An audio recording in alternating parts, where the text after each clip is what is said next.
Et salut à vous la Champion Family, j'espère que vous allez bien de votre côté. Je suis en compagnie de...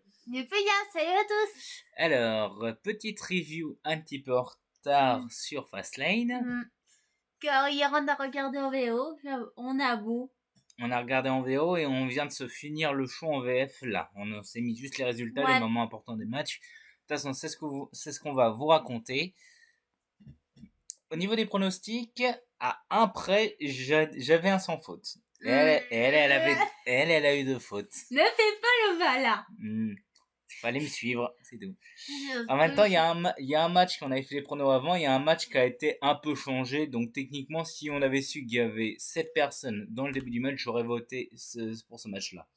Mais bon, ça c'est une autre histoire, on en parlera après. Oui. Alors, au niveau des matchs, le premier match c'était Cody Rhodes et Jey Uso contre le Judgment Day pour les tag team. Les titres par équipe. Tag team unifié championship, donc les titres par équipe unifiée. Le match a duré 20 minutes 40.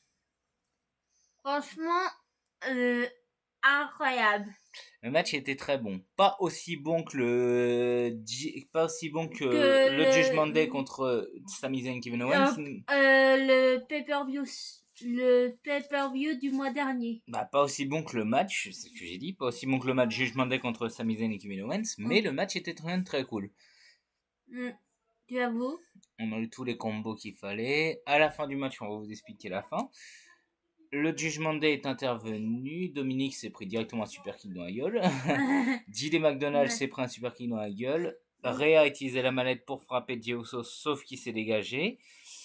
Après, il s'est dégagé après un roll-up de Finn Balor. Et Damian Priest voulait éliminer définitivement Cody Rhodes, sauf que il a fait son chokeslam sur le rebord du ring. Il voulait s'en prendre.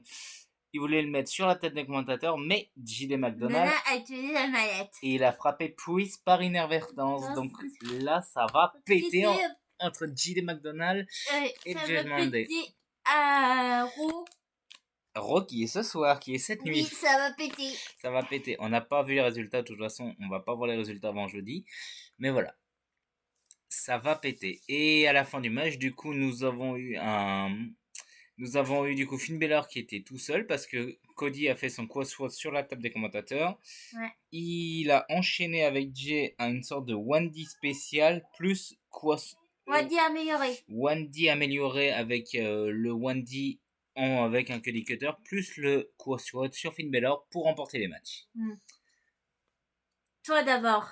Un 4,5. Je mettrai pas 5 parce que malheureusement il n'y a pas eu de victoire legit entre guillemets parce qu'il y a eu des interventions. J'enlève toujours 0,5 quand il y a des interventions. Pour moi aussi, ce sera pareil. 4,5. Ouais. Voilà.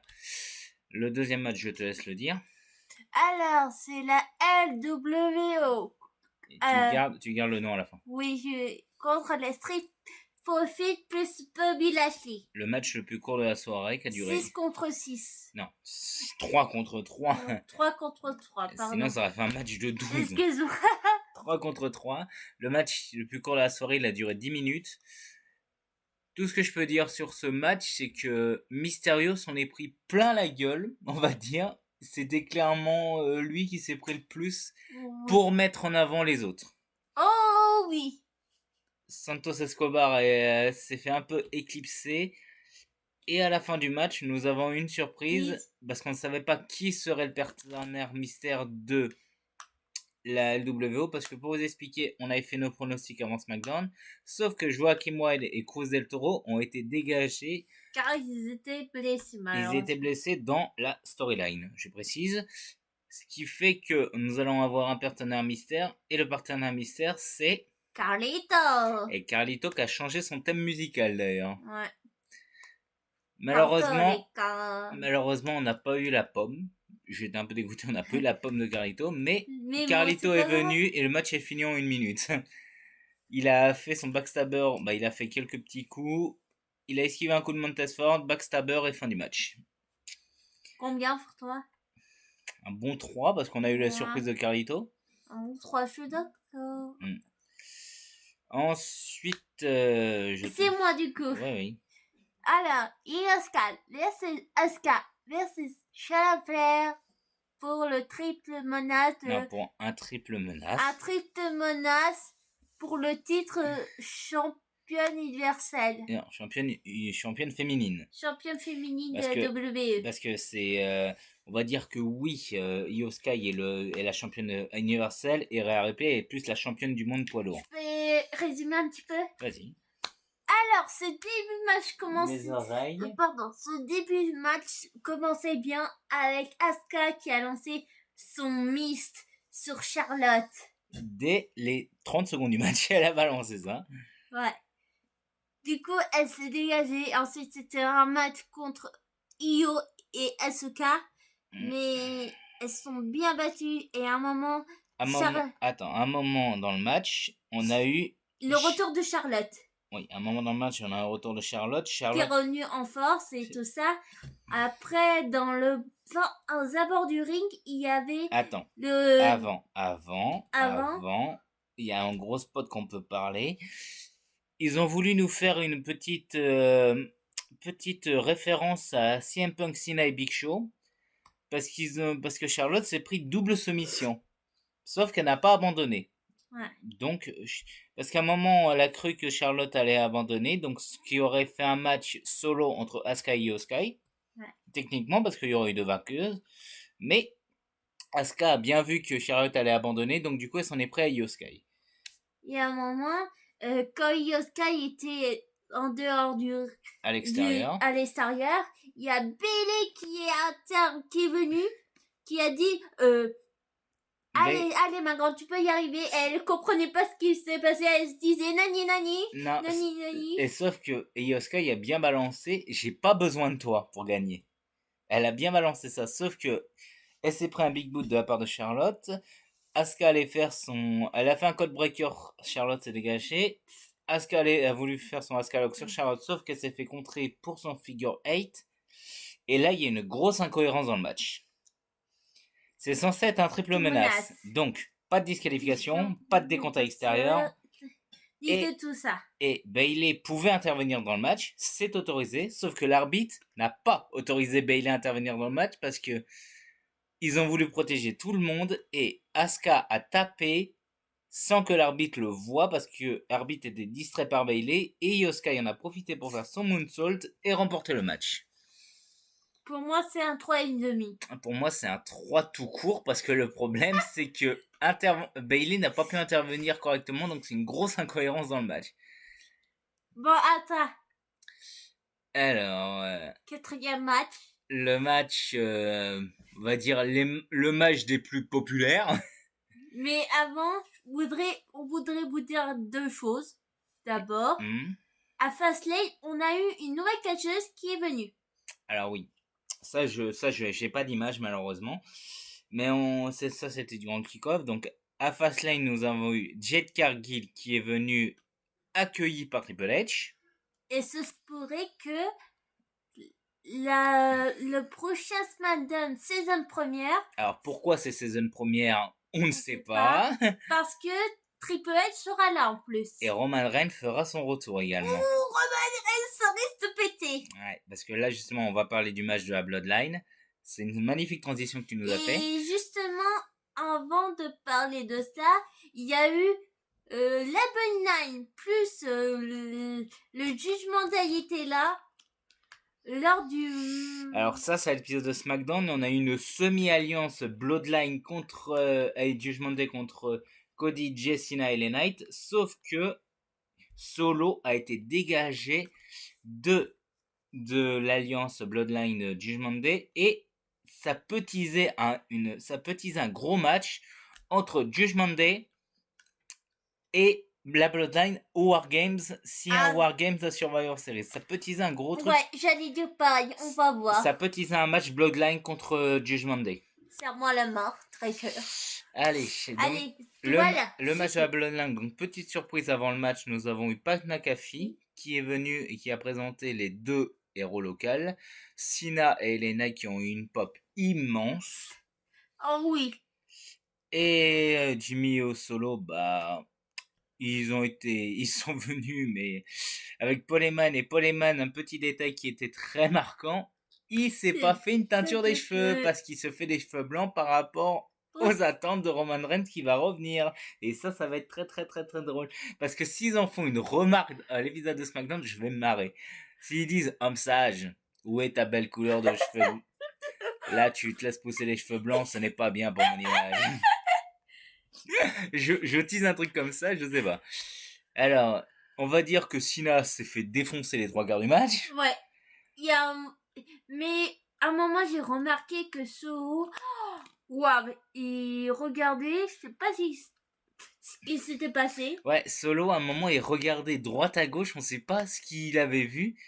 Et encore une petite incohérence, on a bien vu Cena dire les instructions à Solo. Cena a pas été discret parce qu'on l'a vu. Parce qu'il a dit quoi, mais... Je sais pas. Mais en tout cas, il a dit, vas-y, tu peux le faire, tu peux le refaire, je pense. Mais en tout cas, on avait bien vu parce que Cena, il gueule, il donne toujours les instructions en gueulant. Et là, je l'ai bien remarqué. D'habitude, je le remarque pas, mais là, je l'ai bien remarqué. Et juste, Cena s'est fait défoncer. Il a balancé un double S sur Jimmy à la va-vite. Ouais. Ça, c'est un élément marquant. Et... excusez-moi, c'est mon téléphone.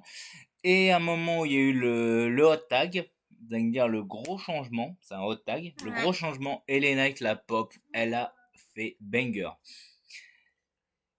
Juste après que LA Knight soit venu, on a eu le Final Shuffle de Cena et la finition donc de LA Knight. Et d'LA Knight sur Jimmy Uso. Donc victoire des Babyface. Le match a duré 17 minutes, qui est presque la même durée que le match féminin qui a duré 17 minutes.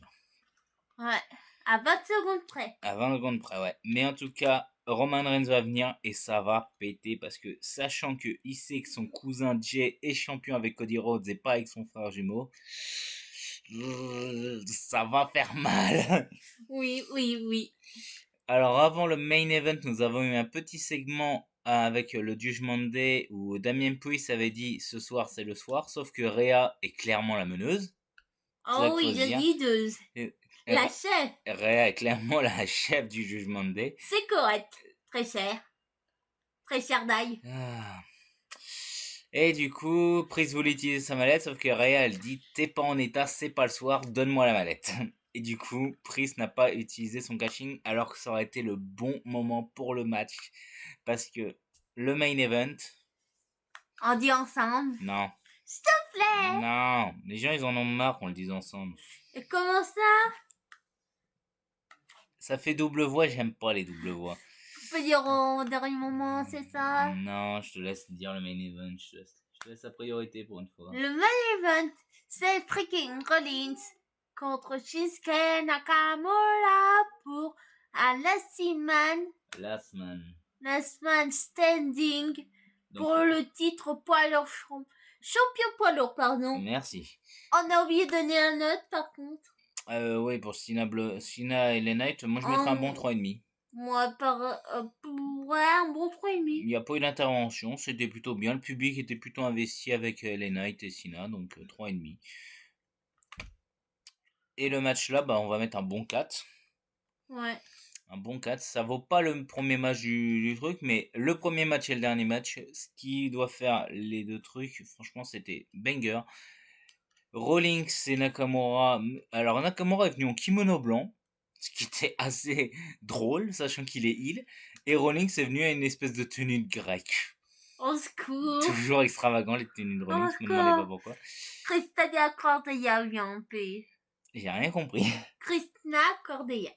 Ouais. Laissez donc. Magnifique, ma chérie. Bon, revenons à nos moutons. Lol. Au niveau des armes, on a eu poubelle, on a eu chaise, on a eu table, on a eu kendo stick, on a eu table, on a eu échelle, et on a eu nunchaku plus rebord de ring. Oui, et la table des commentateurs aussi. Oui, une table du coup. Le match était assez violent. Oh oui. Nakamura s'est bien concentré sur le dos de Rollins et au bout d'un moment... montant l'échelle. En montant l'échelle, du coup, Nakamura a balancé son Le mist sur la gueule de Rollins, sauf que Rollins, à chaque fois, a survécu au match. C'est la première fois Tu voyais que Shinsuke Nakamura balançait le mist. Non, ce n'est pas la première fois, moi je te le dis. Toi, c'est la première fois que tu le vois, mais moi, c'est pas la première fois que je le vois. Et honnêtement, le match était franchement excellent, il était violent, il y avait tout ce qu'il fallait. Un moment, Rollins avait la tête il était dans la poubelle et Nakamura a tapé avec le kendo dedans. Comme cette freaking Rollins aussi. Ouais, bah c'était comme Kevin Owens au mois dernier. C'était trop marrant. Ils aiment bien utiliser ce spot-là. Sauf que Owens, lui, avait vraiment la gueule en sang. Et Rollins, lui, il avait juste la main en sang. Et à la fin du match, ils ont été sur la petite estrade. Rollins a placé son pedigree, son stomp, mais il n'était pas assez violent. Il place à Falcon Arrow. On croit que Rollins va perdre. Et Nakamura tient debout. Sauf qu'il tombe au dernier moment. Et Rollins arrive à monter, à se tenir debout au dernier moment. Franchement, c'est un homme incroyable. Ça m'a fait penser à un petit truc, ça m'a fait penser à Dragon Ball. Bon, toi, t'as pas connu Dragon Ball, mais ça m'a fait penser à un petit truc où Dragon Ball, où Goku se lève en premier, il tombe au dernier moment, et Jackie Chun arrive à se relever au dernier moment et il gagne. Je sais pas si c'est une ref à Dragon Ball, mais en tout cas, moi j'avais cette ref-là en tête. En tout cas, voilà, c'est la fin du show. Donc, Rollins, il conserve le titre. Quelle est la suite de l'histoire pour Nakamura? Nakamura, j'espère qu'il va pas retomber au milieu de la carte parce que là, franchement, il a un truc de main eventer et. Un main eventer, c'est quoi? Main eventer, ça veut dire que il est pour les main events, donc pour les gros titres. Ah. Quand je dis milieu de carte, c'est titre par équipe, titre intercontinental, titre champion. Il peut tenter le titre de Gunther. Vu qu'il est heal, je pense pas, mais il risque de s'en prendre à quelqu'un d'autre. Et oublie pas que le team de Gunther pourrait être le prochain challenger, pourrait être Johnny Gargano avec Thomas Ciampa. Ah oui, le retour de DIY. DIY, ouais. Mais ça, c'était à Rose, c'est une autre histoire. Mais ouais, sinon, prochain pay-per-view, Crown Jewel. Il faut savoir que je reprends le 2. Ensuite, 2 jours plus tard, je suis en week-end. Et puis, cela. Et pour l'instant, il n'y a aucun match annoncé, ni pour Crown Jewel, ni pour Survivor Series. Mais à voir ce qui va se passer. À voir d'ailleurs ce qui va se passer cette nuit à Raw. Et je voulais dire un dernier truc. Il y a eu une conférence de presse après. J'ai vu les news. Triple H a bien annoncé que Nakamura, c'était ce Nakamura-là qu'il voulait voir. Donc ça prouve qu'il a énormément d'estime pour Nakamura.